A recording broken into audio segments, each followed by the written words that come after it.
Hey, welcome, buddy. Today we have a special treat for you all. We have actually another person who wants to relate their story of leaving young Earth creationism. This gentleman's name's EliteSkeptiC. He is actually an engineer, and we're talking actual engineer, not like Edgar engineer. This guy actually went through schooling and did math and all that fun physics stuff that engineers have to actually learn. That I don't think like Edgar actually did. So I do think this guy's actually legit. I haven't really talked to him much, but he had a fascinating story on kind of Twitter on how he was leaving younger creationism as he progressed in his studies, and I thought it was something that might want to like bring to the great debate community and have you all listen to. So at first, let me introduce him, EliteSkeptiC. Say hi to everybody. Hey guys, hey Steve.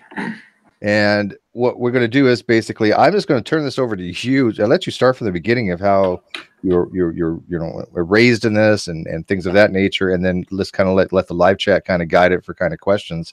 I did invite Mike J, Wayne Fillmore, Hunter Bailey, and one or two other people who have similar type narratives. They were also younger creationists and have left it over time for probably very similar reasons. So I think they can relate to you. But if anybody else that I'm unaware of that used to be a younger creationist, then please let me know, and I will definitely get you a link, and you can definitely come in. I know I did send it to Apologia, but he's probably busy right now. But he was somebody else who would probably empathize with your story. So, anyways, go ahead and take it away and tell us about yourself. Yeah, all right. So basically, man, I think it would start when I was roughly 4 years old. My parents knew I was getting ready to be getting into public schools, and the area I lived in, because I'm from Oklahoma, and I don't know if you guys were keeping up with it, our public schools are not very good. And so basically, my mom said we got to find a private school. You know, my kid won't be going to the high school that she went to when she was a kid. She just said no. And so they found this private school where, roughly 100 kids per grade. I mean, it was pretty close to ORU. So, I mean, just right there in the Bible Belt. Anyways, though, but there were some also good things about it. They had good math programs, had good English. And when we went to go in there, I remember being about 5 years old because I started in K-5. So it was like 4 to 5. So right before first grade. And I went through the school all the way through 12th. And they don't advertise it, but they definitely teach creationism. They definitely push it. I never once got any idea of evolution outside of just, a definition in a dictionary. More or less, though, when you finally go in there, I remember being 5 years old, and they would even try to teach, praying in tongues. The world, the world's 5,000 or 6,000 years old. The whole true, literal 7-day creation. I mean, No, this was not a public school, though, right? No, this was private. This Right, was okay. straight up private. Did you have any experience with public schools during this time? No, none. Like I said, that just my mom knew, and she was right. And so, in a lot of ways, weirdly enough, me going to this private school is probably what got me into college. Oddly enough, but I also feel like in some ways I'm behind because, like I said, I never even heard of evolution outside of just kind of pretty much a definition. And so, yeah, I mean, I really did at a young age, if you were to ask me, roughly 5, 6, 7, whatever years old, hey, how old is how old's the earth? I would say, 5,000, 6,000 years old. But it was kind of interesting. The one thing I really loved growing up was dinosaurs, because I love that movie Jurassic Park, man. I loved it. And but if you were to ask me, hey, how old's this Rex bone, Rusclox, I'd say like 60, 65 million years old or something. And then you'd see me staring at you with this blank face because there's clearly cognitive dissonance going on. But for majority of my life, my religion won over because you look at your teachers and you would just think, how would they ever lie to you? How would they ever not lie? They're not lying. That's not fair. But how would they ever lead you astray? And they weren't. And for the most part, the positions of authority, you don't think that they're ever going to like tell you something that's not true, right? Of course. I mean, I remember just being young and just remember just totally being like comfortable with the idea that, yeah, world's 6,000 years old. And like, I'd be in science class, you know, like we're reading a science book of some kind. You think this is going to work, you know, like this is how it is. This makes sense. And I think I kind of briefly discussed this the other day with you, but I think the reason for at least me, I felt like I was just comfortable with that. It was a comfortable feeling knowing that you knew something. You want to be right. And I think that was a big thing for me, was at a young age, you just think you're right. And you think you understand things, you understand the world, you know? Did you have like a little bit of a mentality that you knew something that the average populace didn't know, that you were special, that you were chosen to have this information? For me, not at all, because everyone around me knew the same answer, right? But it was just this comfort feeling. I don't think it was necessarily I don't think it was that. I don't think it was like, oh, I know something you don't. I don't think it was for me. You know, I don't want to answer for everybody, but that's how I felt. Because in my opinion, everyone around me thought the same thing. You know, but so there really was no secular situation. You didn't have any atheists. They were just like non-existent in your little group. Or I mean, obviously there's some influence from other people, or just you didn't even know they existed. The one person that may have been, he's not even an atheist, but he's just well, my father is actually a PE. He's a professional engineer. And so, he definitely, made me think logically. So as I was growing up, I remember when I got into middle school and we started doing science fairs, for instance. This is, I think, where some of the stuff started changing, because when everyone else was sitting there doing putting a one piece of metal in a potato and on the other side putting a different metal so you can get a charge. Oh, look, you got a battery, right? Or what juice cleans a penny best? I was having to do Bernoulli's equation and trying to get and I swear, I was doing Bernoulli's equation in 7th grade, trying to figure out, what was it? I think I was trying to figure out something to do with the pitot tubes and how they work, and trying to do something with that. Another one, you mentioned that because that was Bernoulli's equation was one of the primary equations we studied in nuclear power school. We had long, arduous. Yeah, I can imagine. You know as well as I do, when you're working with an equation, a simple thing could turn into a 30-minute ordeal. Oh gosh, man! That was the thing. Was all my friends would be like, "Yeah, I spent this weekend and I got done with my project." I'm like, "How?"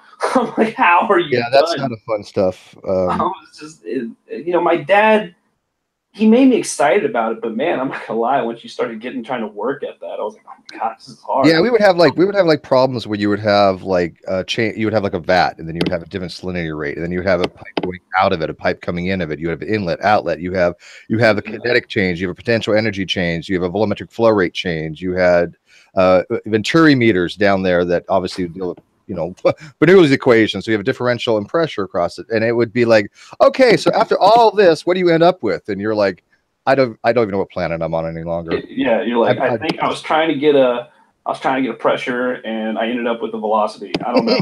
Yeah, so much for quantitative analysis, right? Yeah, yeah, we don't need that. Oh man, that happened. Oh my gosh, that happened so much in college. I usually just ended up putting division by 0 and hope for the best. Division 0. Yeah. Oh man. Yeah. No. Yeah. There was some problems where I don't, skipping forward to college. Yeah, there's plenty of times you just sit there and you would just go, "Wow, I failed that test." Don't worry, everyone else failed it too in the class, so we'll give you a C. I didn't fail any. I know I didn't fail anything. There's a few of them where I probably did a little more poorly on, but I didn't fail anything. I'll put it this way: I had some classes where it was just I don't know if it was the type of professor, if it was just him or the way he taught it, but he just destroyed you. There was this one class, and this is actually before I switched to civil, it was petroleum engineering up here at OU. The professor starts it off with, he walks up in front of us all, getting off topic, but this is great. He walks up and he literally cuts a pie shape out of a 300-person class and says, "That many of you, and it was roughly a third of us, won't pass this class." Oh my gosh. Yeah, you're getting a clapping noise or something, a weird. A little bit. Yeah, the attrition rate for my class was 2/3 failed out. Ooh. Yeah, only 1/3 graduated from the start of the pipeline to the end. It has the highest failure rate of any military school. because Oh, so you were military. Oh, yeah, I was wow. in the nuclear military. Okay. Okay. I That went makes to the sense. Naval Nuclear Power School, Knowles Atomic Power Laboratory, qualified 2 reactor core Yeah. Yeah. systems. My cousin is in the Navy, and he was talking about people just having even potentially suicide. He was talking about in It that had, program. I think it had, if I'm not mistaken, at some time, the nuke school had the second highest suicide rate in any branch, if I I think remember. that's what he was talking to me about. Yeah. Yeah, I that was, was true, and it was also in Time Magazine. It was it was the third most stressful job in the world, and I think the first two one was a air traffic controller, and the second one was coal miner, and then there was nuke power school. So yeah, it was not a fun time. And I mean, I mean, they crammed 3 years of college down to about 6 months. It's over a 2 year program to qualify, but the bulk of it is literally 6 months. And but it still after 2 years, you're just your brain's about ready to fry. I can understand because I mean I know civil's not as complicated as that, and I mean I'm just summon forces. Let's be honest, you know. There's Um, no geometry. yeah, I know geometry, woohoo. But no, that I mean I've dabbled, you know, in the fluids because we had to graduate, uh, and I enjoy it and I'm interested in it. Uh, I'm not the greatest at it. I'll put it that way. Fluid dynamics was rough for me. Yeah, well, ours was integrated because we had fluid dynamics and thermodynamics simultaneously, and so they were integrally related because dealing with the reactor, one of the functions of the moderator is to actually transfer heat. So you have a thermal transfer because you have an across the reactor core vessel, and so you have to learn them simultaneously. They're intricately related to each other, and individually they're difficult enough. Fluid Yeah. theory is not an easy subject. Laminar flow rates and Reynolds numbers and all that stuff, not an easy aspect of physics. No, it's not. And so many people, unfortunately, so many people, including creationists, try to sometimes use these things. And they're clueless on them. The flat And earthers try to. whatever. Oh God, don't even get me started on them. All right, we're going down rabbit hole. I know everybody's entertained by this, but we're nerding out. Sorry, Yeah. it's not often we get to talk about stuff that I know a little bit about, right? We always doing like biology and stuff around here. Let's talk about genetics. Well, Yeah. I'm not a genetics person. I took physics stuff, but anyways, so it's back on topic. Anyways, So all right, back on schooling. topic. I'm in middle school at this time, and let's just say, you know, I'm starting to realize that I like the, I guess, physics side. But it never even at this point even occurred to me that you couldn't learn physics and science and everything with, you know, without still being a younger creationist. You know, it just hadn't occurred to me yet. Like I think at this, you know, roughly around this time, the internet was becoming a thing. Maybe a little bit later. No, roughly about that time. And I do remember our school actually not pushing per se, but heavily saying we should use even one of those like Christian search engines. I remember having one of those. Couldn't tell you which one it was. I couldn't remember, but it was funny. I remember having that. You know, just straight up, tons of resources from the school, but you know, it was all worded around religion, worded around God, and I remember getting to high school and we finally started getting, you know, some, I guess, better science classes and better math classes. And it wasn't that I ever felt like they wouldn't teach me evolution, but it just never was a topic, if that makes sense. I think I started becoming more open to the idea of it. And I think, you know, this is at the time where people started talking about adaptation. I had no idea any of this was going on YouTube. It's hilarious. I'm so late to the show. But yeah, this is all those creationists talking about like adaptations instead of, you know, changes, like literal changes. That whole argument was going on, and I was being fed that. But I had no idea outside of my community there was actually being an argument, and the other side was actually making these arguments happen. Like I think, does that make any sense? Like I think that was happening. I don't remember it in general public school that much. I remember in 6th grade we learned a little bit about the topic. But I don't remember in high school really taking anything. Yeah, it wasn't until I went to college and I took biology where I even learned about phylogeny. I would have no idea what the hell phylogenetics was until I went to college. It just was something that was never brought up. Now, I didn't go through a STEM type program, so that was a disadvantage to me. Had I been through a STEM program, it probably would have been different. But I was in MGM, mentally gifted minors, and GATE, gifted and talented, which I know a lot of my viewers are, because I think GATE's still around. Okay. But yeah, I don't think they even had STEM when I was around, did they? I don't know. I don't know. Is that like a relatively new thing? Because my daughter's in STEM schools, but Yeah, I have no idea. But yeah, I mean, but nonetheless, though, I remember the whole idea of creationism. Just we were always fed it. I remember every year in high school, so that's 4 years. One of our classes we take is you'd have like 7 classes or whatever. So you have English, history, science, whatever. One of them always had to be Bible. We always had to, for 1 hour of the day, every day, we studied Bible. We just you go in there to your textbook, which is clearly the Bible, and every Friday we always had to memorize a verse. They would sit there and have tests and quizzes about all the different stories and whatever. We call it scripture chasing. Ever do that? Yeah, scripture chasing. Yeah, it's like, okay, here's the thing, and you have to go find the scripture that's related. Oh yeah, they did that. I always lost. Oh yeah.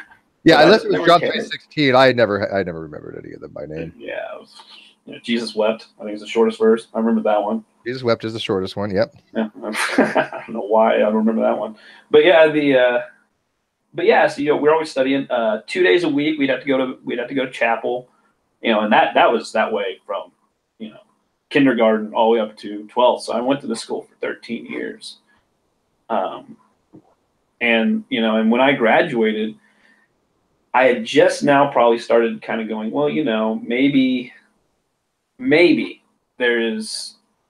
it's not quite 10,000 years or 6,000 years.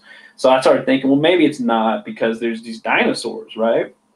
Because I remember it wasn't until probably like high school, all of a sudden I was like, I knew I wanted to go try to become an engineer about junior year. And I remember I was just like, for whatever reason, I remember watching a lot of documentaries on dinosaurs. And of course, they're all talking about years in the millions, not thousands, and so I'm finally like, okay, I'm going to start looking into this, because now the internet's a thing. I'm on it all the time. My parents don't care. My parents that was actually the good thing. That's the good thing. My parents were all about me learning.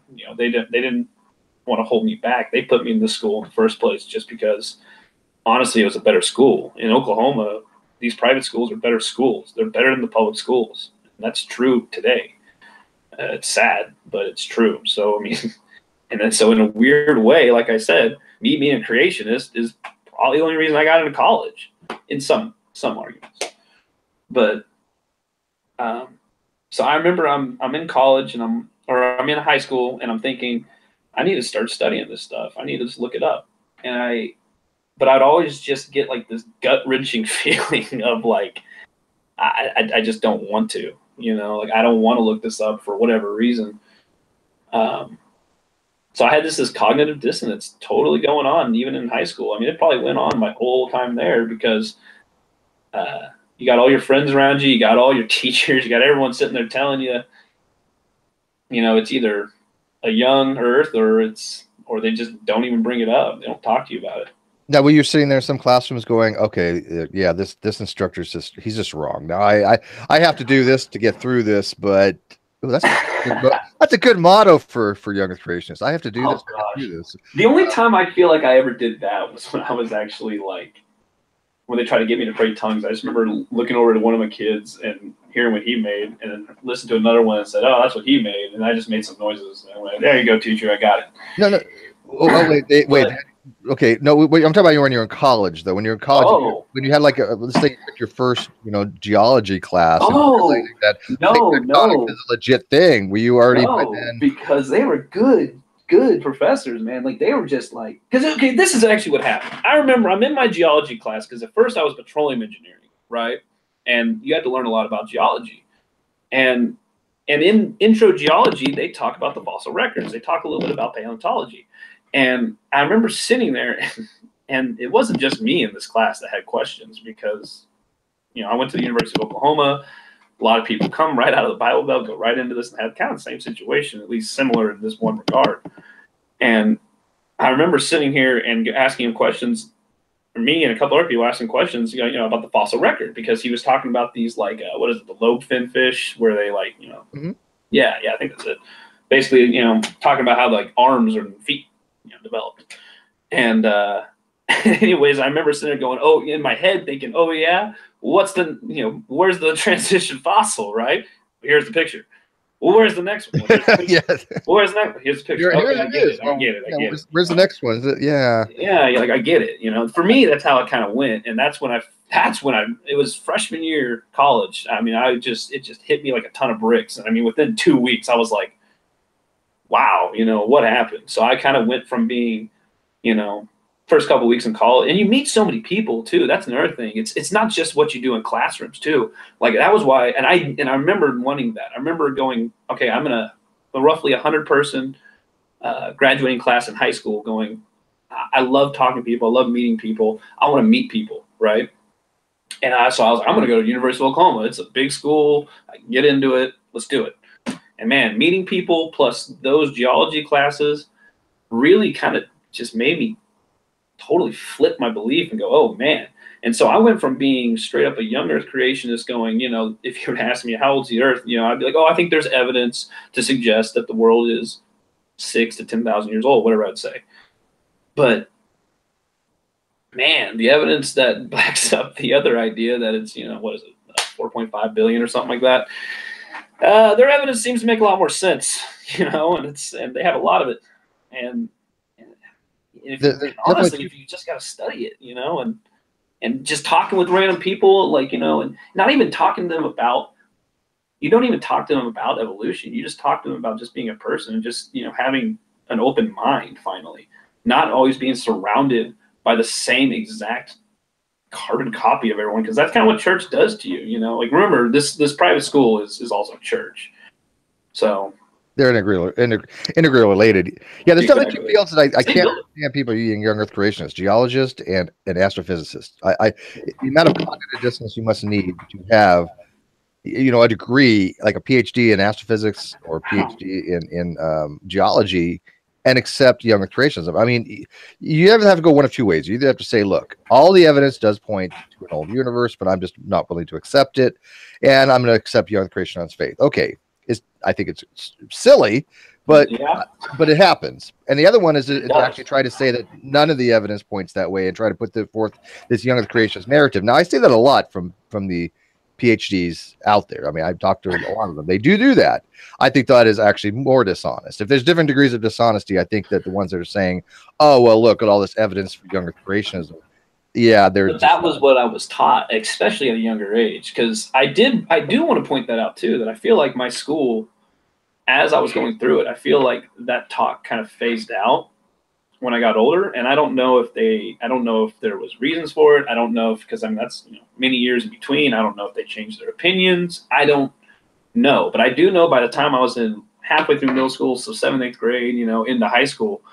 I didn't have any more necessarily creationist talks. But then again, I don't think it was necessarily what we were teaching, because at that point you start getting into your actual like physical sciences, and then you start getting into your like anatomies and stuff like that, and maybe even some physics and chemistry in high school. But I don't know. Yeah, I remember not having that conversation as much. But yeah, I remember reading books and and it's like, this is God's creation, and stuff like that. And you just think it makes sense, but man, when you start actually just looking at the evidence, what's funny is I feel like the actual science story is so much more incredible, and it's so much more awe-inspiring, and it makes you just want to learn it. Like, so I don't understand how people can, just kind of like turn away from the whole science idea and act like it's like, I don't know, boring or uneventful, and it's never going to be as awe-inspiring as God. I'm like, I don't know. Have you actually read this stuff? It's incredible. Well, we have people in our community that actually take the different approach. We have theists that actually say, hey, science is a amazing tool, and that look at the wonders of the universe, and they take it at even more of an aesthetic thing. I mean, the universe is so beautiful. Therefore, there has to be some kind of artist that did this. Like God, it is, and I'm not against that belief system, right? I'm really not, honestly, because that doesn't really. I mean, because it's kind of like what I think it's Pope Francis or whatever his name is, the new Pope. He kind of does that a little bit, or at least it seems like it.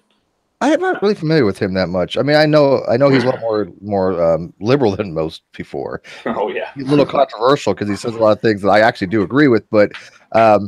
he kind of has gotten the ire of other Catholics who kind of think he's kind of strayed away from. Well, you're right. I was never a Catholic, so I mean, I don't know him too well. I just remember just seeing the headlines like, oh, hey, evolution's a thing, and Big Bang Theory's a thing. I like that because I feel like at least he's willing to look at the evidence and go, we really shouldn't be arguing this. Well, there is no argument to be had. I mean, let's be realistic here. In the academic arena, there is no argument about young Earth creationism versus science. No. Young Earth creationism is considered to be almost bottom of the barrel as far as pseudoscience. The only thing I think personally is lower is young Earth creation. Is flat Earth. But even then, the difference between young Earth creationism and flat Earth is the death of just a few more brain cells. I mean, it doesn't really take that much of a jump to go from one to the other. Let's be realistic.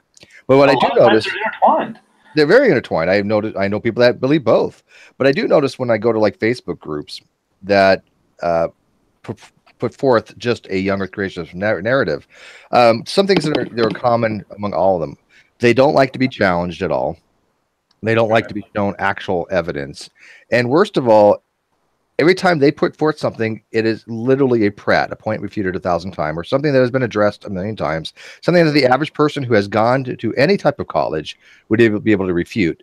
And yet these people that are doing this clearly have not. I mean, it would take hours upon hours to really explain to these people how fundamentally wrong they are, and I don't have the wherewithal to do that any longer. So I find somebody who doesn't know some very, very basic stuff. I just can't sit there and explain to it. When I hear people say, well, like evolution doesn't happen, at that point I don't think they even know what evolution is, right? They don't, but it would be like me the first time.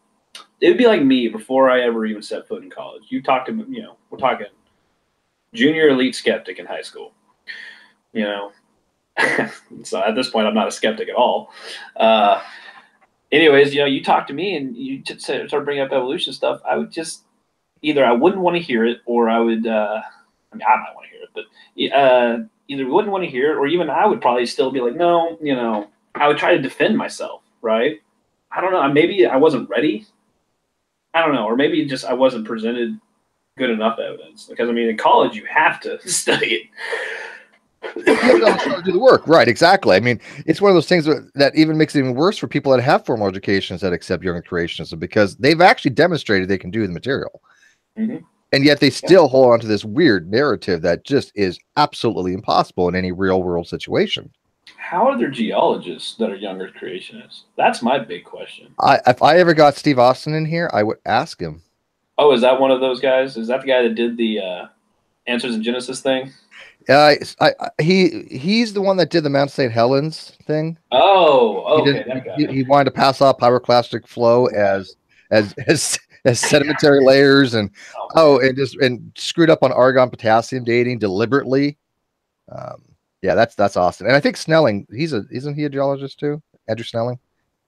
I just messaged him the other day too. I haven't got a response. That name sounds so familiar, but I'm blanking. He's the one suing the park, the one in Arizona, the Grand Canyon National Park. And in fact, I heard they just kind of allowed him to go do what he wants now. I think they actually cave in. According to Apologia. Suing a national park? Yeah, Apologia will come here in a few minutes. That'd be great. Yeah, he's in the live chat, so he might drop by. Yeah, I guess what happened was, and I hate to really get this story wrong, so please, Apologia, correct me, but I guess Snelling had originally had put forth a thing to go get some samples, right? You have to actually like get a permit or something. And he did the first one all messed up. And so I don't know what happened, but I guess he put another one in years later, and they said, no, you didn't do the first one right, so we're going to deny you this one. And I guess he sued on religious grounds. And I guess they finally said, whatever, because they didn't want the hassle. Damn. I don't see how any of that's religious grounds. I think they the first one, he mishandled things or whatever it was, and it's just, come on. But I mean, I'm trying to get a hold. I mean, I messaged him the other day on something. I carbon copied him, and I've talked to him before. I'd love to actually address that with him, but not holding my breath. Because honestly, man, I'm just like, because I remember in first couple years first couple semesters, in college, I had to take like an entry geology and then another geology, and, so the first, honestly, 2 or 3 years in college, 3 years in college, I was petroleum engineering, and I think every semester you're in some type of geology class. And there's no way around it. Like there's just, you start looking what is it, superposition of layers and stuff like that alone just destroys any idea of, a younger creation or a flood or whatever you want to argue. And it's just there's no way. I don't understand how anybody could sit there and study that stuff and then make the arguments that they make. And it always comes back to they just don't buy one thing. I think usually it's like the carbon dating or some kind of radio decay dating. They don't really like it or something, and they argue that it's not accurate. Well, have you ever heard of Zion Oil and Gas? Is that familiar? I'm so sorry. What was that? Have you ever heard of a company called Zion Oil and Gas Incorporated? No. Well, let me tell you about them real quick. Most of my listeners probably know this by now, but we have a lot of new people coming in, so they might not be familiar with it. But there's a company that actually called Zion Oil, Gas, and Incorporated. They are a young Earth creationist biblical drilling company. Right? How does that work out? It hasn't for them. They've had 4 dry wells. They've had 4 dry wells. Yeah, their stock was down at one time to like $1.80. I think it's up to I just looked. It's 2. You've got to be kidding me. Yeah, no, on this. Yeah, no, this is a true story. This is true. They're at 235 right now. They used to be down like 188, I think, last time I looked. And they finally said, you know what, we're going to be taking a more modern approach. I think this is the case. When I read, because after 4 dry wells, they just said we can't do this anymore. No, because they were using biblical modeling, which is I don't know what that even entail. What does that mean? Because like, what? No one knows. I think their model was this: Dear God, we pray to you. Should we drill here? The answer is yes. They pray. Well, see, I'm from Oklahoma, and so I know all those little tricks that never worked. You can have the chicken, and you can wait till it sits down, or whatever it is, and then that drill there. Of course, that works as well as dowel rods or whatever. Yeah, dowels would be a way to go. Dowel rod's a good way. Yeah, okay, that makes sense. I still haven't figured out what that was all about. What are they spinning it themselves? No, what happens is the ideomotor effect, and so when you're holding, I've used dowsing rods, and what happens is little motions in your hand cause it to move. Oh, okay, that makes more sense. Okay. You're not really mentally aware of it, but I think in a subconscious level you are kind of aware of it. But when they've done experiments to see if it actually works, like over water or anything, it's failed every single time. Oh, was it James Randi used to debunk psychics, and he did it once, I think. Oh, that was funny. The guy was like, "It's definitely this one." No, it's not. I watched one just the other day as with Banachek, and if you remember back in the day, Banachek and a couple other guys were part of the Project Alpha, I believe it was called, from the James Randi Foundation, and they would remember that? I do actually. I remember that now. Yeah. Yes, they would debunk scientists, and they actually went to Stanford to do testing, and they convinced scientists they were real psychics, and they eventually told them that they weren't. But he was on a special that I had watched. And the guy was supposed to use like psychic ability to determine out of 10 envelopes which one contained a picture of a dead person. Wow, he got none. He got it up. He screwed it all up. Yeah, the only picture in there was like Elvis, and I guess unless you believe Elvis is still alive, everybody else was. Oh, he's like, yes, this person's dead. Like, nope, this person's still alive. Okay. Oh wait, has anyone ever collected that like $1 million reward for being a quote unquote psychic? From him? No. A matter of fact, you guys want to hear some? This is news actually. Do you want to hear something? Yeah. Different? Okay. I just literally got done talking to Ken Hoven's secretary this morning. Oh Lord. Who I've been talking to about for a year. We've actually trying to develop this weird friendship over the past year. And yeah, she's real nice. Her name's Rhonda. She's real sweet. And I had actually mentioned to her that I was going to have Dr. Kevin Henke on to talk about helium diffusion rates and zircons. And unbeknownst to me, I didn't even recall this. It was Dr. Henke that had challenged Ken Hoven when Ken Hoven had that $250,000 he put up, that if you can demonstrate that we have common ancestry and that bananas and humans are related. Remember that contest, right? No, didn't know about that. Yeah, Ken Hoven had a backer. And they had put up this $250,000. If anybody can prove to them evolution, they would give it to him. It was so skewed from the get-go. It was basically, the biggest factor was, and by the way, you don't prove something in science, as we know, so that's kind of a trick loophole right there. But it's the only deciding judge in that entire thing. Henke, I just wrote Henke too on it, and he wrote me back on that, a little bit on it. But yeah, he doesn't want to do anything with Hovind, understandably so. But what happened was, Henke had written something, for the contest, and it wasn't good enough because there was only one real criteria that Hovind had, and that he was the sole arbiter judge of what constituted. So it comes down to you have to convince one of the exactly creationists that I know.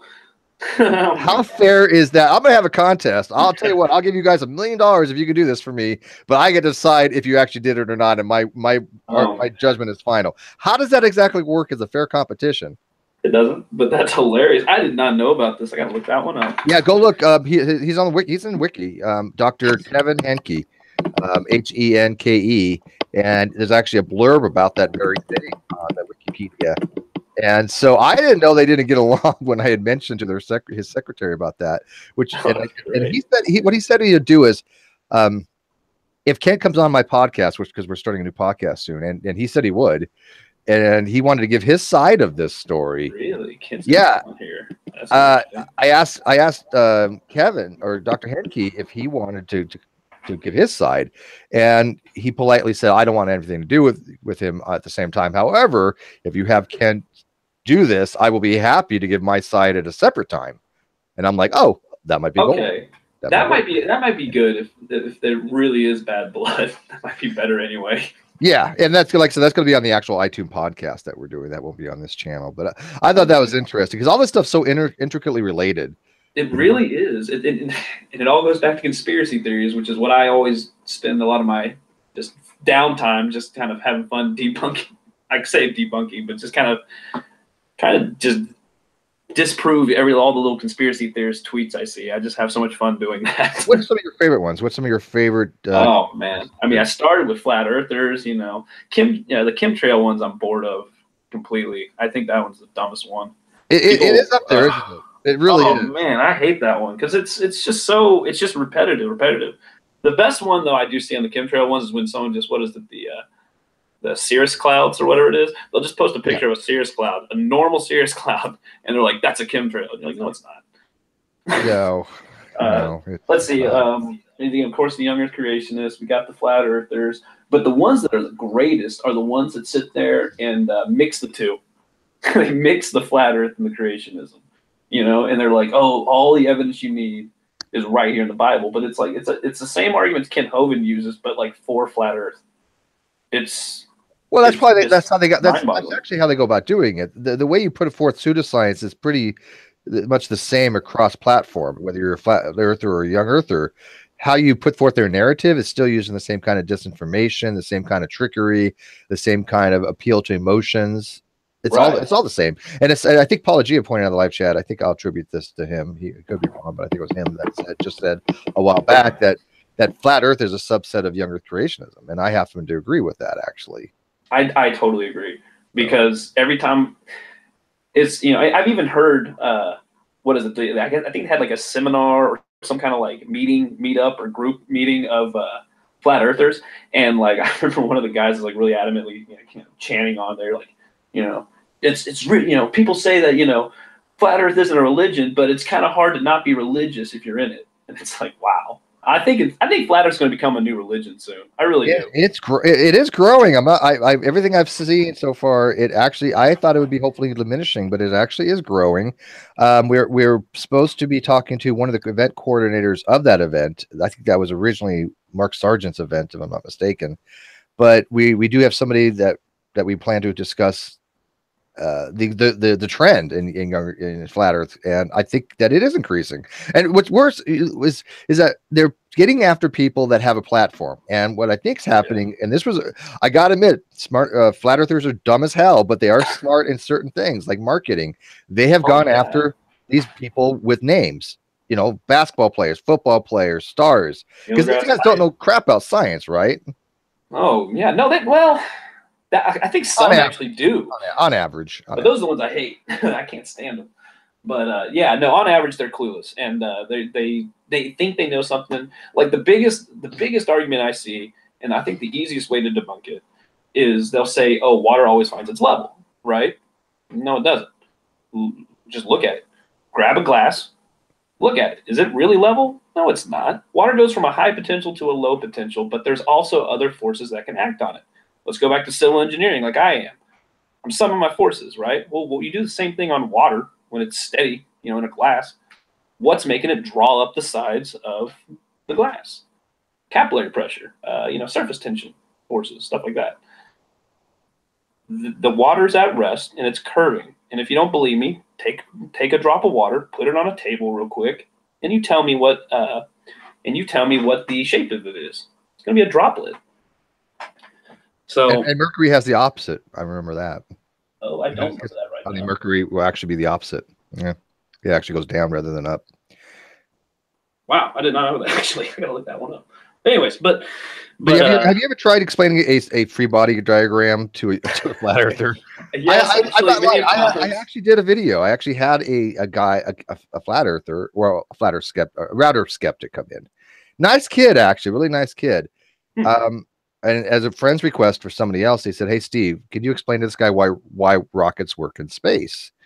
And I'm like, sure. And he was listening, but I've had that conversation about rockets and free body diagrams in a vacuum.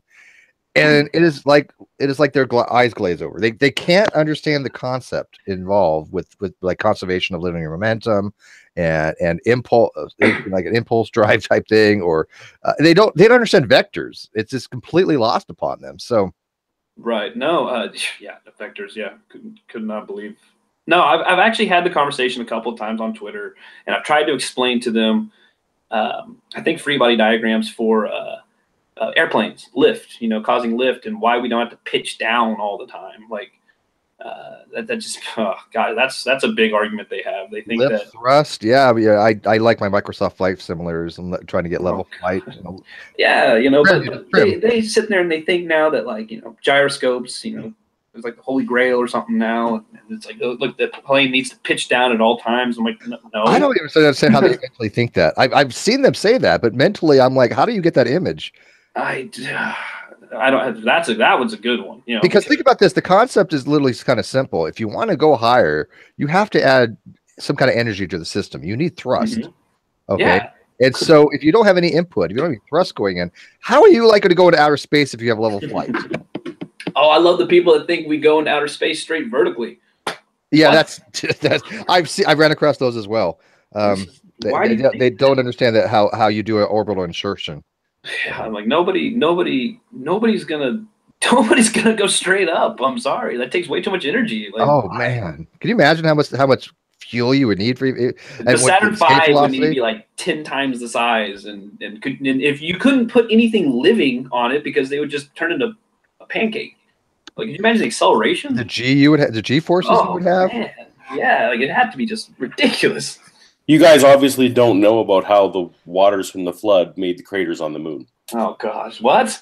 Because that went straight up. Come on. Yes, the waters on the craters? No. Oh, you don't know about that story? He's not. No, kidding. I don't think I do. Like, what are you talking about? First of all, a can of worms or something. I mean, you're an engineer, so you probably have duct tape around your house somewhere, right? No. I am an engineer from Oklahoma, man. We have like 50 rolls of duct tape. Exactly. That's how you get home after you off road. That greatest stuff ever invented by man. It's incredible. Take some of that stuff and wrap this around your head, because Paul G is going to tell you the greatest theory of all time. Oh my gosh! Do I need to get a piece of paper? By the way, welcome, Paul.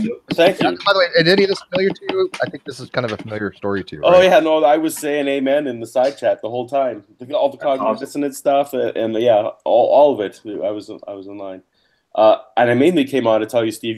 You talked about Snelling and Hovind exactly correctly. Hovind, like 3 days ago, even he was bragging again how no one had won that award on New Year's Eve. So I don't watch any. I don't watch Kent stuff. As Shannon knows, I fall asleep to Kent Hovind every night. So no wonder he jumped on this, because when I was talking to her secretary, she said, "Well, I'll bring it up to Kent." She got back to me within about 2 minutes, and she's like, "Oh, Kent, yeah." She's like, "Kent's really intrigued by this," and I'm like, Okay. Yeah. I got to give it to Ken. He's not afraid of a challenge. Like, well, he really can't he'll beat lose. it. If you think I about it, he watched those doesn't King know he's Crocodile lost on ones. anything. Oh, when you had the debate with King Crocodile or whatever, I love those. But man, he was getting, in my opinion, torched. But Yeah, he got wrecked. So the story goes that the moon, you know, of course, is also only 6,000 years old because it was created on, you know, day 3, I guess. Right. 4. No, sorry, day 4 after the plants, of course, after the plants. So the number of craters on the moon, you know, even younger creationists will generally say, well, the number of craters on the moon seems a little excessive for what might have happened in 6,000 years. Of course. So, you know, most people would say, well, that's just the way God made it. God made it pre-cratered. But some subsets of younger creation, of course, you, as a younger creationist yourself, you know about the fountains of the deep breaking open, and that's where the water can. So anyway, some hypothesize. Though, my school didn't teach that. Oh. It was like this, like, modified creationism. It was weird. Because, man, like, I got onto Twitter, and, man, I was like, wow, I'm part of this group where I was. Like, there was some... Oof. Anyways, I'm sorry, I cut you off there. No, that's fine. But in their view, the fountains of the deep burst open so quickly that it allowed some of the water to not only have escape velocity, but but a velocity such that it cratered the moon. And as you know, the moon is orbit locked, right, to the Earth. So we always get the same side facing us. Right.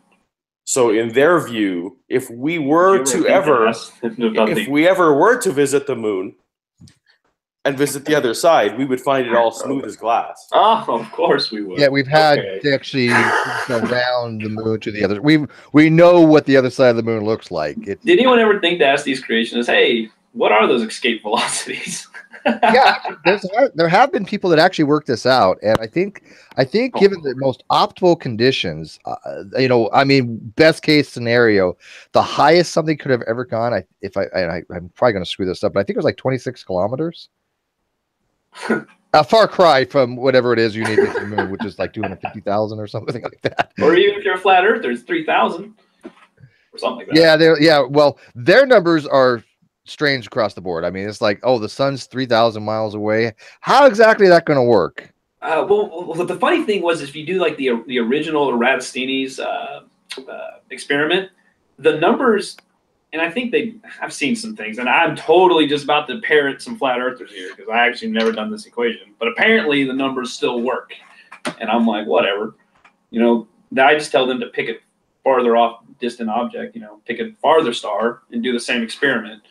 And that kind of ruins that whole idea because the experiment still works. Well, they don't know what angular diameter is. I was watching a poor geostriber try to explain to multi-tom-tom, if you know that name, the concept of change of angular diameter. It's a lost cause. It just, they don't understand that if something moves away from you, the size is going to be changing.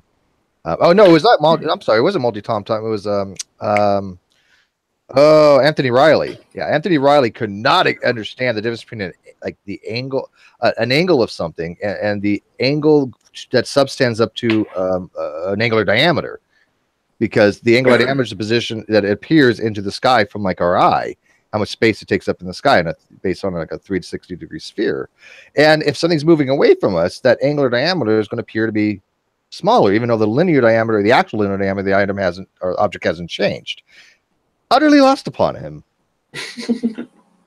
Well, yeah. I mean, no, because the flat earthers that I talk to, they don't even try to understand you. They just hold on to their little belief. I still think close their ears. Yeah. But no. So apparently, the whole moon is supposed to be smooth on the back. So what happened when we apparently went to the moon, you know, and went around it, and we even had photos of it not being smooth. Guy. Oh, that's right. I forgot about that part. Well, I mean, like Paul. I mean, like the person who put forth that particular theory. We all know it was mostly Nephilim Free that did that. He's not a flat earther, so how does he just like get around that little problem? I don't know. What baffles me more now that, and I'm sure you probably have the same thing. Like my embarrassment about being associated with that group and not checking these things or, doing them myself is, why bother putting forth that theory? Like, if God did it, just say God did it. Well, no, the reason why they do it, though, I mean, they want to try to say there is a scientific explanation for things, even though God did it this way. He did it via natural means, right?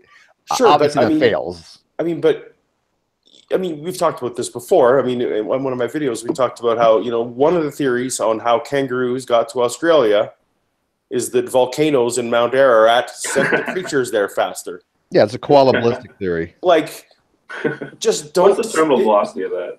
Just don't say anything at all. Like, I don't know. I mean, because Paul, because they'll say something so outlandish, knowing that people still will believe it. But that was the very thing. Like, it was literally Ken Ham in his book saying kangaroos got to Australia by floating on logs. That I literally dropped the book that I thought was going to affirm my faith. I dropped it on the floor because that claim was just too far gone. Oh, that's right. It was on raft. The kangaroo was like on rafts or something, and then different creationist models. And so Ken was literally just like kangaroos hopped on logs and floated there. You know who he got that from? He actually got that from some kind of legit thing. There actually was some kind of story of some kind of primates that did have some kind of rafts that they did come over on because reasons. I forget the technical stuff. Right, but not India to Australia. Oh yeah, no, they were very short distances. And it's a primate, like can grip onto the dang log. Yeah, and there was just like flotsam and jetsam and all that kind of stuff. It wasn't like these kangaroos said, "Oh, look at this! I got a raft. Let's hop on it, and we're going to go over to Australia and start procreating." Oh, I've seen the Apologia's videos on it. I loved them. You actually watch his stuff? Oh, I love his stuff. Hey, somebody actually watches your stuff, Paul. Yeah, you're the person. I'll send you a check. Oh God! He gets a lot. That's right. I get 10 cents on AdSense. Yeah, we were discussing the ad apocalypse earlier before we went on air. Wow, sad. It has been bad. It has been brutal. Not gonna lie. My first video to be demonetized in hours was my Star Wars video that had nothing to do with anything. The religion one? Why? Because it had religion in it? The new one? Yeah, the new one got demonetized faster than any video I've ever put up. Wow. Well, if you hadn't noticed, people may be aware, I haven't put anything in this video description at all. I have nothing but the title because of the ad apocalypse, because of the Patreon apocalypse, even though they fixed their stuff, I've had huge hits. I mean, I've lost 40%. I did the math. So I have to make every video count, and that extra $2 that I might get from a video over a month adds up. And so I don't have any chances of a video getting demonetized. So that's why I'm limiting my language. I'm not showing, any kind of, I don't even want to say the word, I don't want to, I was going to say like a female anatomy part, but I'm not going to. There you go. I don't want to have any thing that can possibly demonetize. I want to talk about puppies and kittens. So I will add the links afterwards, after it gets rendered and transcribed and all that. But what I've noticed, Paul, have you seen this? And this really irks me. You'll have a video. It'll get that little yellow limited. Yep. And then an hour later, it'll be back green. Yeah. Actually, Shannon and I recorded, we just watched An Answers News together, and it got demonetized. Recorded private because I'm going to use it later. And the same thing. It got demonetized and then remonetized. I didn't appeal. I don't know what happened. But you know what the problem with that is? And it's private. So anyway, the problem with that is once it has that little yellow symbol, even though it goes back green, it'll never go into a recommended for you. I know. That's the worst part. Really? Yeah. And so a lot of videos that I've had, I'm as you guys know, this particular year, I'm trying to change the entire format of a lot of different things. And so we have had some really good hangouts, like the Apologia hangout we had the other day with you and Shannon, and the one we had on Black Hebrew Israelites.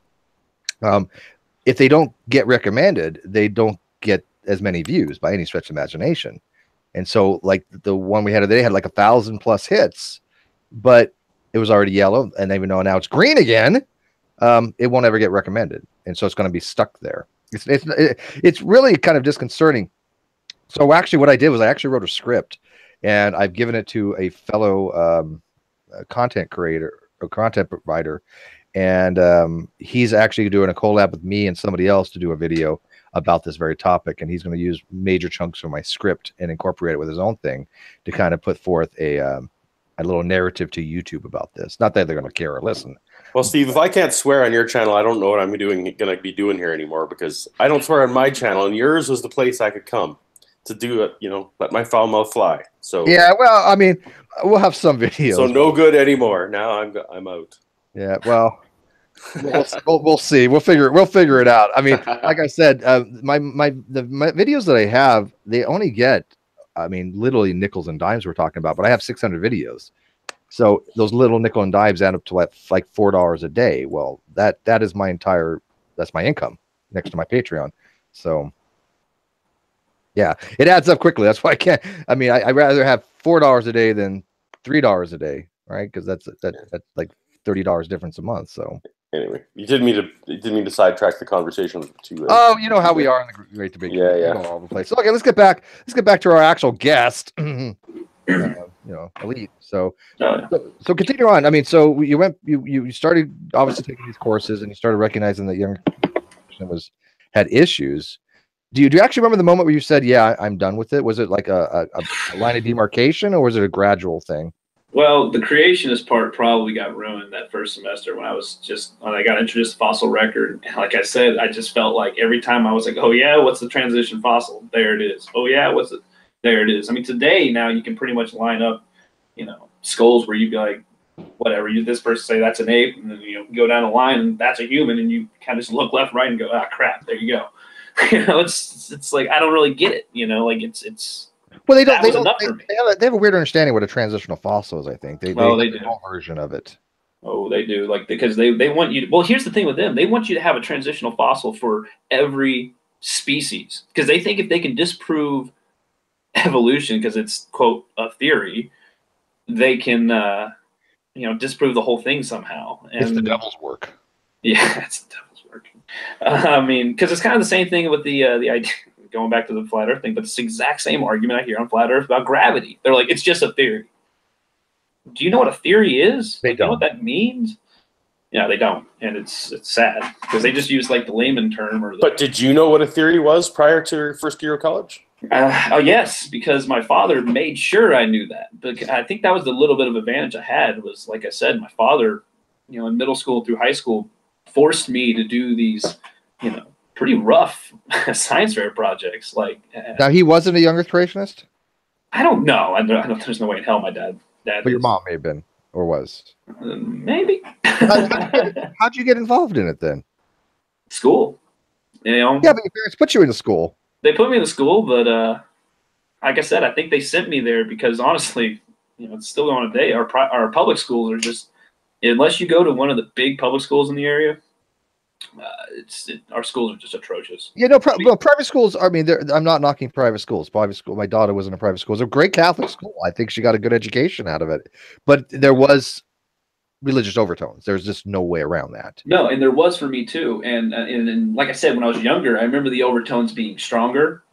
I think they got lighter maybe just because my friends and I in the internet age, you're not going to win that battle. I don't think. But anyways, I think that just I don't know. My parents, I think they knew that it was, you know, really religious. I mean, because I've lately actually went back and checked my school's homepage, and they say they're non-denominational, but they're most closely related to Southern Baptist. So I mean, they knew what they were sending me to, but like I said, I think I know for a fact that, you know, my mom just said my kid is not going to my same high school, and so that's one of the reasons I got put in that school. Because honestly, outside of the whole, you know, young Earth creation idea, the school's actually a really good school. It had, you know, I went to AP Calculus in it, you know, and that definitely helped me get into college. They actually had good English teachers. Still talk to some of them today, not necessarily about these topics. Actually, they don't know who I am, so. I would have lost my mind if my daughter was, you know, exposed to that kind of young Earth creationist stuff. It would have really bothered me. It's bad enough that there's some Common Core stuff that I really disagree with, because I try helping with her homework. You know, I wonder if my going, what is this stuff? It's just this is not how I learned it, and you know, her mom's like, she doesn't even know how to begin to help her with some of this stuff. You know, there could have been a chance to some extent that my parents didn't know 100%. Well, I mean, they would have read my science books. Yeah, I don't know. It's like, I don't know. There was definitely they definitely taught it when I was younger.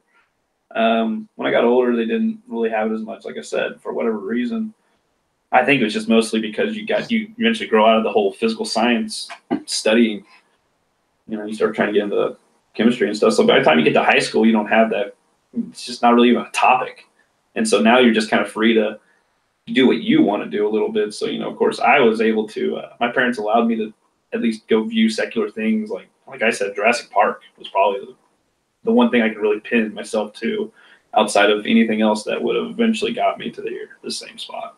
So what do you think, because you studied geology and you studied civil engineering, what looking back do you think was the most ridiculous, outrageous belief that you had back there? I mean, non-theological, but I mean a scientific going, I can't believe that I thought that to be the case. I mean, we all do growing up. Let's be realistic. When we were a kid, we probably had some all weird, beliefs. That's normal, right? But as more of an adult looking back going, yeah, I really can't believe I actually believe that. The worldwide flood. Worldwide flood. Yeah. No, I could see that. No, I mean, does that include like the whole Noah Ark thing? Yeah, okay. Yeah, a little bit, but I think I dropped the Ark idea to some extent. I don't know. Yeah, that whole thing. That's just embarrassing. But I think there was a time in my life I thought, that's a possibility, and there might have been some geological evidence. And of course, I'm just pulling that out of my, or do I have to say arse? Yeah. Longer we can go without getting demonetized would be right. But it doesn't really matter. We got like almost 100 people watching, so that's pretty good. Yeah, that's good. But it doesn't like it actually makes it more of a difference when it uploads. It's weird how YouTube works on this stuff. That's why I'm saying this video that my friend's putting out is really asking YouTube what do we need to do here? So I mean, how do we prevent demonetization? But yeah, I never was into the flood thing. Even as a theist, I never had that narrative that there was an actual flood or that Noah's Ark was legit. Because even back then, even in high school, I never was exposed to too much biology, but I understood basic things. I was yeah. So that was never something I actually believed in. I think the one story that I remember in the Bible where I was just like, "There's no way," even as a kid. It was Jonah or whatever in the fish or whale. Yeah. I never accept that one either. Yeah, that was the only story I thought was crazy. But for some reason, I would say, "Oh yeah, that story's crazy." But this whole Noah thing, let me explain it to you. There was a time in my life I did that. So, Paul, you leaving? Yeah, I have to go see other godless people. So, so I appreciate you dropping by. Like I said, did you get my message the other day about PZ? Yeah, I just need some more before I message PZ, and I talked to him yesterday. But I if that's what this is about, yeah, I need more details before I talk to him. Okay. Yeah. Okay. Find me. I'll get with you then. And see you later, General. Yeah. No worries, Paul. You take care. Talk soon. Bye, Paul.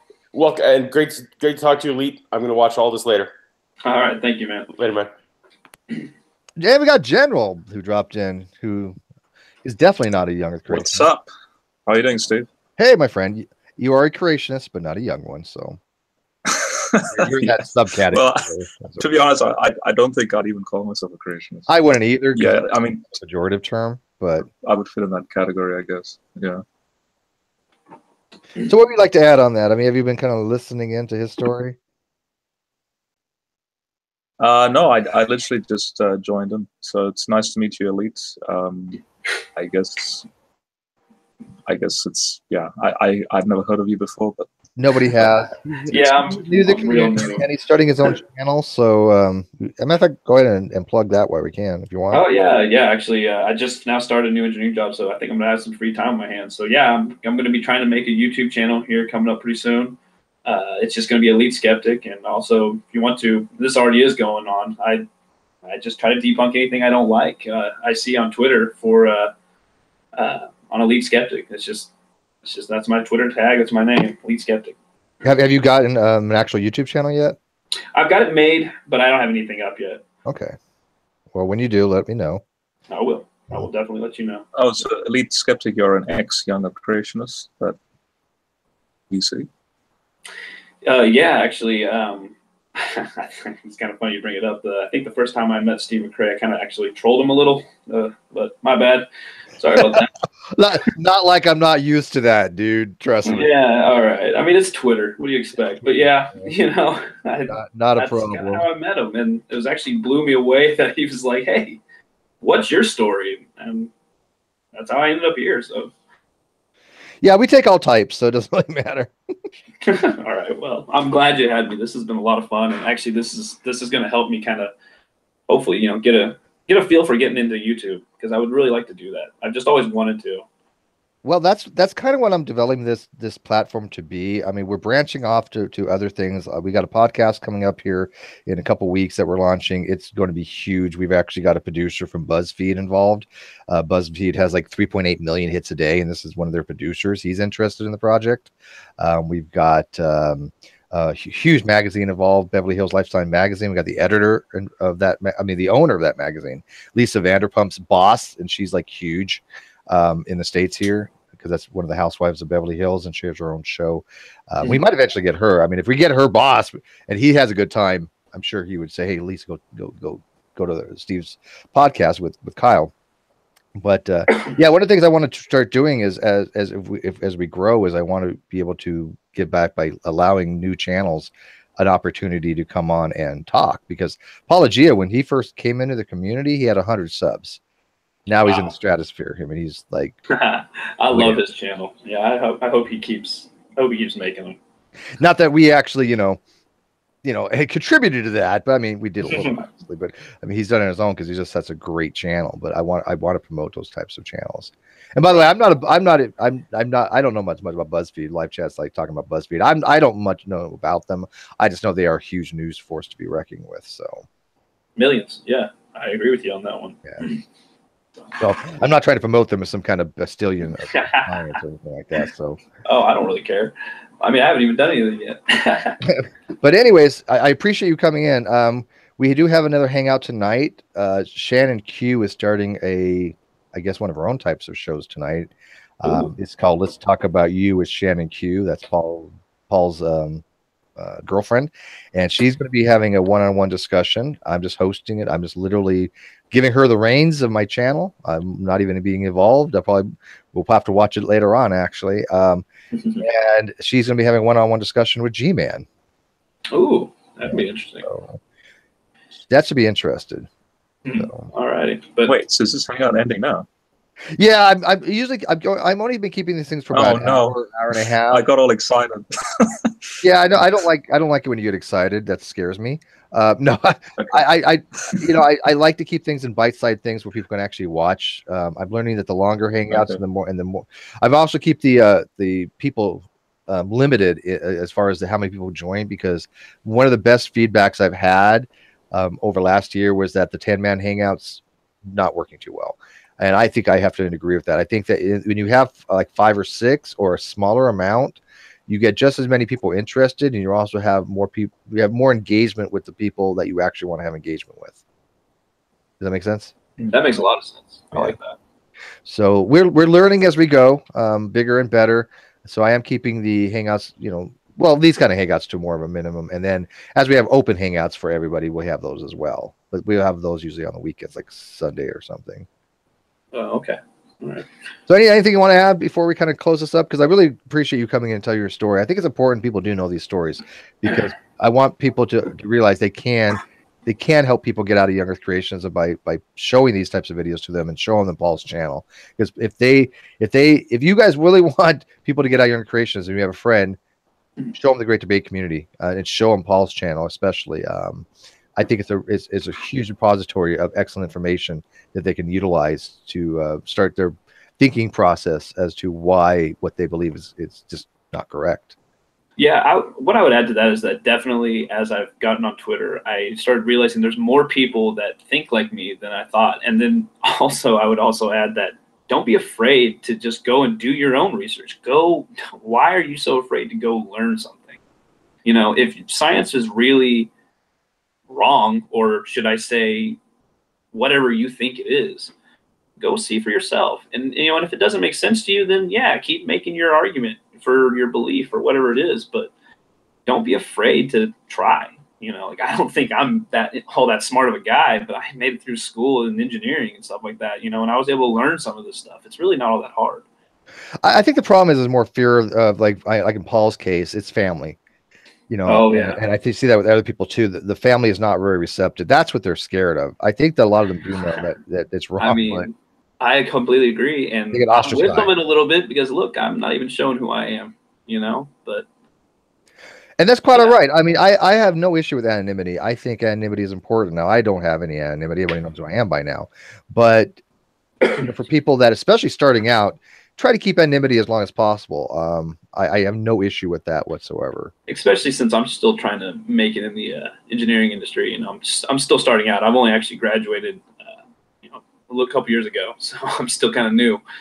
But you know, I'm trying to grow myself a career, and I don't think I want to mix my name that I'm trying to make a career out of with a YouTube handle or a Twitter handle. I just don't think those need to mix right now.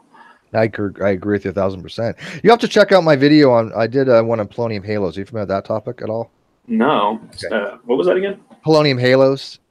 Okay, I'll look that up. Check that out because it deals with geology. I did a 2-hour presentation with that. I think General had looked at. General, you saw that presentation. It was. You're a physicist. Yeah. No, it wasn't too bad, right?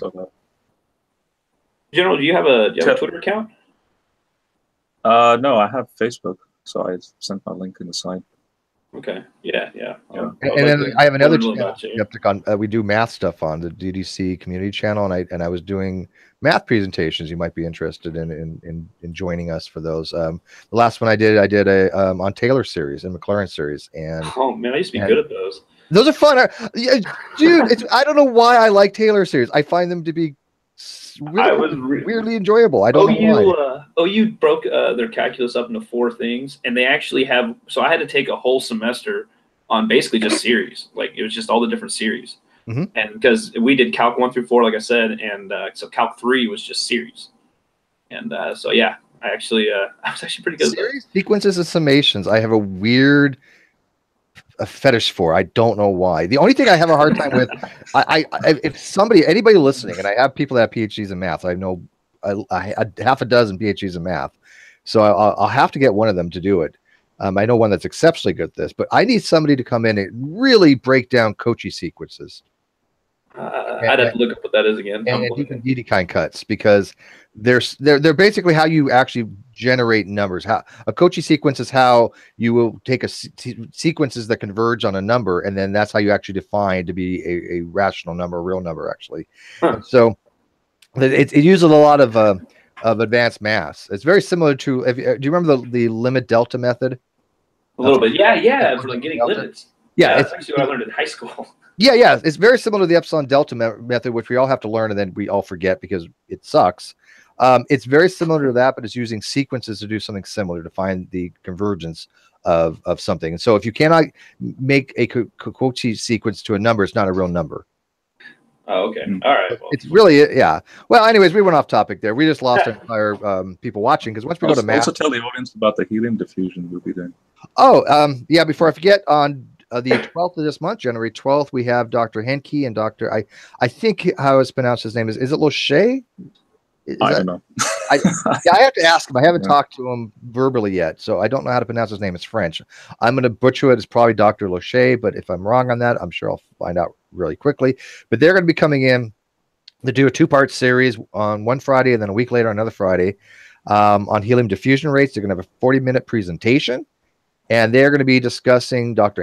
Humphrey's work and why Dr. Humphrey's creationist claims are just wrong. Just flat out, absolutely unequivocally wrong from a geological point of view and from a physics point of view.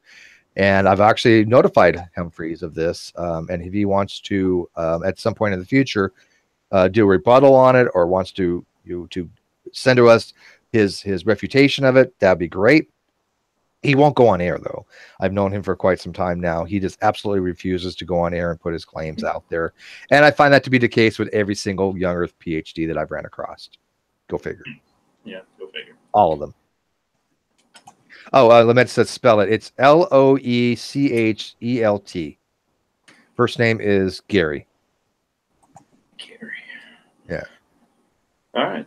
Yeah, So no. yeah, I'm gonna have to look that stuff up for sure. I'm not French. Just Steve, is it all right if I briefly summarize the email exchanges we've been having with Gary, like how that has been? Like, do you think it's okay You could take a minute if you wish to. There's nothing privatized. or would you like to do that? Because I think that's very important for everyone to know, is that we've, as of today, I just opened my email, and there's like at least 10 emails and replies that have instantly this has been downloaded. going on for several months with them. They're very nice gentlemen. We've been planning this for a while. We've been hammering out details. They are taking their time to make a very detailed 40-minute presentation each. They're thrilled they have an opportunity to do this because they both wrote things that Talk Origin uses on this particular topic. And to my knowledge, there has never been a single time both of them have been on air talking about this topic, or even individually that I'm aware of. So this is huge. Right. Yeah. So I just want everyone to know that this is being handled very professionally. Thank you. So you like I mean, you read all the emails because you see it and all that stuff. And I'm aware of it. I'm literally the lurker in the emails. Like I did reply once or twice saying hello, but now, otherwise, Henke's an atheist. These guys are not. He actually is a Christian. So I mean, do you think I've done an efficient job and actually handling it from two different points of view? Because this is where professionalism takes over, and the topic at hand is going to be the goal, like quality goal to produce. Yeah, when I have correspondence with professional people, it's a lot different than me having conversations, on air like this. I'm not going to front. I mean, it's a whole different ballgame when you're dealing with people that you want to have a professional rapport with. And since I have 20 years of business experience, I do understand the delicacy in handling certain situations. And when you do emails, they have to be worded very well. And I don't mind that. I actually enjoy that. I actually like that kind of correspondence with each other because it's professional. It actually alleviates any kind of ambiguity. People know exactly what they're getting into. We have how many details have we got this down to? That we've been working on this quite some time. So yeah. So January 12th is it, or January 19th? They're both, because he says part 1 is January 12th and January 19th is part 2. Yeah, Dr. Henke is doing his first presentation, and that's going to be from a geological point of view. And then on the 19th, Dr. Lachey is going to do it from a physics point of view. Okay. So it's two different ways. Now, I understand this is a very nuanced topic. A lot of people don't know about helium diffusion rates and zircons. It's probably even more niche than polonium halos. But I have never seen a coherent video about this topic. This is one of those young Earth creationist claims that's not talked about very much. The reason being is that it requires a lot of prerequisite knowledge, and most people just don't want to go that deep into it. It's not like you can just debunk it right off the bat. You actually have to. The point is, Steve, this is direly needed. This particular. I think topic, so. I think this will be a very big go-to video, actually, not demonetized. So anyways, let's get this ended. EliteSkeptiC, thank you very much, man. We hope to hear big things from you. I want to thank everybody in the live chat for watching. I will be adding all the links to this video after it uploads, including links to join the Great Debate community, our Discord, which is 24-hour live chat. You can go talk to people, and of course, Patreon and other things, because I'm gonna have to try to rebuild it a little bit over the next year because of all the things that Patreon had that, oh man. I'm glad they listened to their people. I mean, to the people. I mean, they did listen. They reversed their decision, and I don't fault anybody for changing Patreon and leaving it, because they did a lot of bad business decisions. There's just no question about it. So, but we're going to give you guys some good content. We have a full schedule. If you guys go to the greatdebatecommunity.com page and you go to www.greatdebatecommunity.com and you go to upcoming events, you'll see that we are booked solid till March. Right now, I mean, we've got things planned every couple of days, pretty much. And tonight, Shannon Q with her Let's Talk About You with Shannon Q with G-Man, and I think that's going to be really enjoyable. If she doesn't if she doesn't get too scared off, which I don't think she will. I think she can handle it. She's actually looking forward to it. Not gonna lie, she's been thrilled all day on Twitter, going, "Oh my God, Steve, I'm talking to G-Man. This is awesome." Hey, whatever. I've seen that. She is. You think I'm exaggerating? I'm not. She's like stoked about this. This is like made her day. So, well, anyways, you made my day too, man. So thank you so much for having me. thank you, man. Thank you so much for coming in and talking to us, and we appreciate it immensely. Good luck with your channel. Anything you need to help kind of promote it, you just let us know. Sound good? Sounds great, man. Thank you so much. I thank you guys. Thank you for watching. Thank you for all your Patreon support and all you guys that come by and watch these things. It really does make a difference. Thank you, sirs. Thank you very much, General Skeptic. Good night.